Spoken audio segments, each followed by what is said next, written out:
On passe trop de temps à attendre que les autres valident nos choix, à chercher l'approbation, à vouloir des applaudissements. Pourtant, la vérité est simple, personne ne s'en soucie vraiment. Ce que tu fais, ce que tu ressens, les gens y pensent 2 minutes, puis ils retournent à leurs propres préoccupations. Alors pourquoi gaspiller ton énergie à vouloir plaire les autres? Aujourd'hui, on va plonger dans 12 leçons stoïciennes pour t'aider à te libérer de ce besoin d'approbation et à construire une vie solide de l'intérieur. Avant de continuer, si ce contenu te pousse à réfléchir, si tu sens qu'il ouvre une autre façon de voir le monde, loin des discours simplistes qu'on entend partout, alors pense à t'abonner. C'est un geste simple, gratuit, mais qui donne de la force à ce travail indépendant. Un like, un commentaire ou un partage, ce n'est pas grand-chose, mais c'est ce qui permet à ces idées de circuler, d'atteindre d'autres esprits curieux. Et si tu fais déjà partie de cette communauté, merci. Sincèrement, c'est grâce à toi que tout cela prend vie. Leçon 1. Arrête d'attendre la permission. Beaucoup de personnes mettent leur vie en pause parce qu'elles attendent une validation extérieure. Elles ne démarrent pas un projet, ne changent pas de carrière, n'expriment pas leur vérité, car elles espèrent un « feu vert » venant d'un parent, d'un ami, d'un supérieur hiérarchique.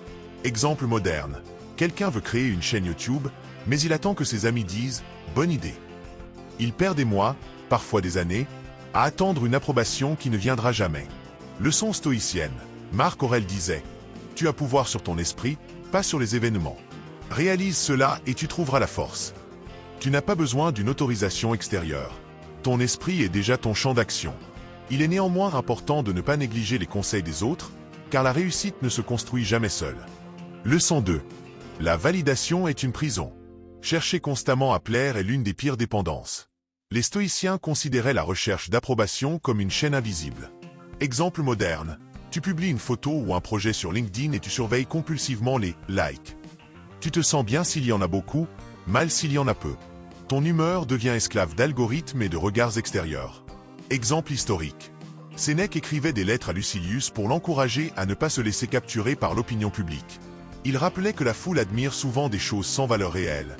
Le luxe, la gloire, la richesse. Application pratique. Réduis la consommation des réseaux sociaux, pose-toi la question. Est-ce que je le fais pour moi, ou pour que les autres applaudissent? Leçon 3. Ta valeur ne dépend pas des éloges ou des critiques. Aujourd'hui, on te félicite. Demain, on t'ignore. Si ta valeur intérieure fluctue selon l'opinion des autres, tu seras toujours instable. Exemple moderne. Un musicien débutant reçoit un commentaire négatif sur YouTube. Il se décourage, alors que 20 autres personnes ont adoré. Si son estime repose sur ses réactions, il ne produira jamais avec constance. Exemple stoïcien. Épictète insistait. Si quelqu'un te critique, souviens-toi qu'il parle d'après ses opinions. Cela ne te concerne pas directement. Application. Redéfinis ta valeur par ton effort, pas par le regard des autres. Tiens un journal où tu notes tes progrès réels, indépendamment des compliments ou critiques. Leçon 4. Maîtrise tes émotions par la réflexion quotidienne. Les stoïciens pratiquaient l'auto-examen quotidien. Le matin, définir son intention. Le soir, analyser ses réactions. Exemple moderne, tu perds ton sang-froid dans une réunion. Au lieu de t'en vouloir pendant des jours, le soir, tu prends 5 minutes pour écrire. Pourquoi ai-je réagi ainsi? Qu'aurais-je pu faire différemment? Cette pratique te rend maître de toi-même. Exemple historique. Marc Aurèle écrivait ses pensées chaque soir, non pas pour le public, mais comme une sorte de miroir intérieur. Application. Adopte une pratique simple. Chaque soir, note 3 moments où tu as bien réagi et un moment où tu pourrais progresser. Leçon 5.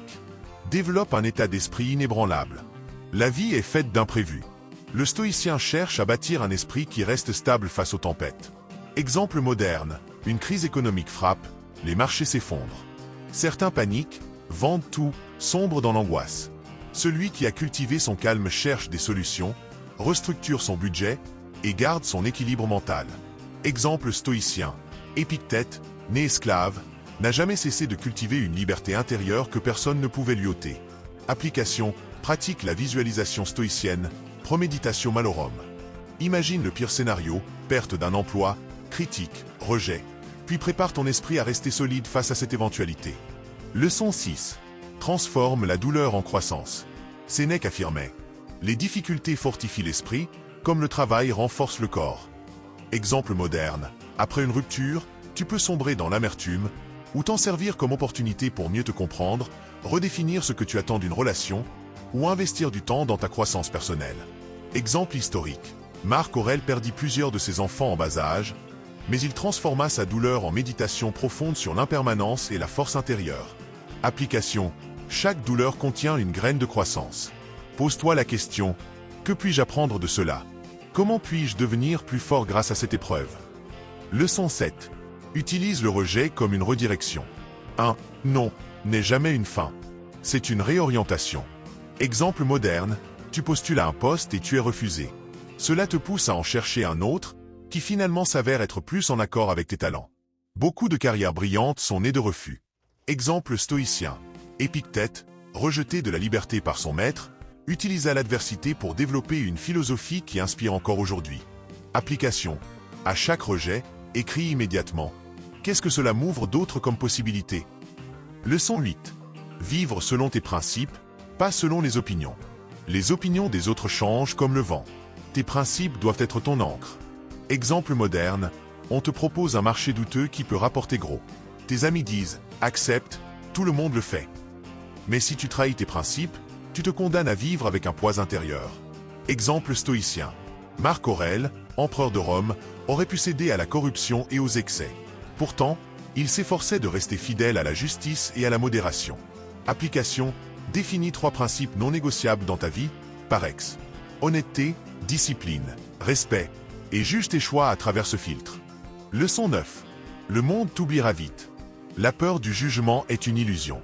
Dans quelques jours, les gens auront oublié tes erreurs. Exemple moderne, tu fais une erreur lors d'une présentation. Tu passes des nuits à ruminer. Mais dans la réalité, les gens sont déjà passés à autre chose. Exemple stoïcien. Marc Aurèle rappelait que même les empereurs les plus célèbres étaient oubliés avec le temps. Application. Rappelle-toi cette phrase. Dans 100 ans, personne ne se souviendra de ce moment. Cela relativise la peur du jugement. Leçon 10. Le silence est une force. Agir sans parler, c'est la vraie puissance. Exemple moderne. Au lieu d'annoncer « je vais me mettre au sport », commence simplement à t'entraîner. Dans quelques mois, tes résultats parleront d'eux-mêmes. Exemple stoïcien. Épictète rappelait que le philosophe ne doit pas parler de sa philosophie, mais la vivre. Application. Garde tes projets secrets jusqu'à ce qu'ils soient solides. Tu évites les distractions et tu gardes ton énergie pour l'action. Leçon 11. Le vrai pouvoir est intérieur. On peut tout enlever. Argent, statut, réputation. Mais pas ton esprit. Exemple moderne. Nelson Mandela, enfermé 27 ans, a montré que son esprit libre ne pouvait être brisé. Exemple stoïcien. Épictète, esclave, affirmait. Personne ne peut te nuire si tu ne lui permets pas d'atteindre ton esprit. Application. Entraîne ton esprit comme un muscle. Médite, lis, pratique la discipline. Leçon 12. Tu n'as pas besoin que le monde s'en soucie. La vérité, c'est que le monde pense à lui-même. Ce qui compte, c'est que toi, tu t'en soucies. Exemple moderne. Écrire ton journal, méditer, travailler sur ton projet, même si personne ne regarde. Ces moments invisibles sont ceux qui construisent ta vraie force. Exemple stoïcien. Marc Aurèle écrivait ses pensées pour lui-même, jamais pour le public.